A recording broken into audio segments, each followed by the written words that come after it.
ఇక కావ్య ఉండి రాజుతో ఇలా అంటూ ఉంటుంది. నేను ఇన్ని రోజులు కన్నీళ్లు పెట్టడానికి కారణం ఆ యామినే అండి అని ఇంకా రాజుతో అంటూ ఉంటుంది. మిమ్మల్ని నా నుంచి దూరం చేయడానికి తను ఎన్నో రకాలుగా ప్రయత్నాలు చేసింది. అందుకని మనం ఇన్ని రోజులు ఇలా దూరంగా ఉన్నామని చెప్తూ ఉంటుంది. ఇంకా రాజుకైతే ఆ మాటకైతే కోపం వస్తూ ఉంటుంది. ఇంకా రాజు ఇంకా కోపంతో దాన్ని చంపేస్తాను అని చెప్పేసి ఇంకా వెళ్తూ ఉంటాడు కోపంగా. ఇంకా కావ్య కూడా ఇంకా రాజెంబట అయితే వెళ్తూ ఉంటుంది. ఇక రాజు కావ్య అయితే యామిని వాళ్ళ ఇంటికైతే వస్తారు.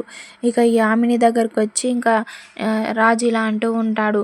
నువ్వు నా జీవితంలోకి రావద్దు అని చెప్పా, అయినా వచ్చావని అనేసరికి ఇంకా ఈ యామిని అయితే ఇంకా రాజు కాళ్ళ మీద పడిపోయి నన్ను క్షమించు రాజు అని అంటూ ఉంటుంది.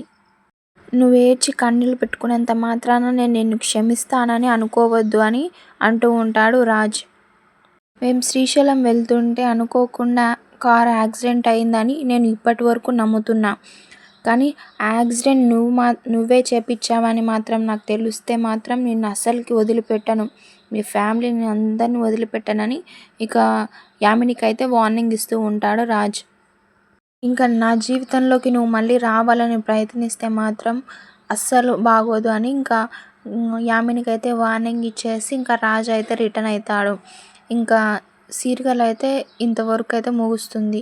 చూద్దాం నెక్స్ట్ ఎపిసోడ్లో ఏమవుతుందో. ప్లీజ్ అంతవరకు subscribe my channel for more videos and do support me guys.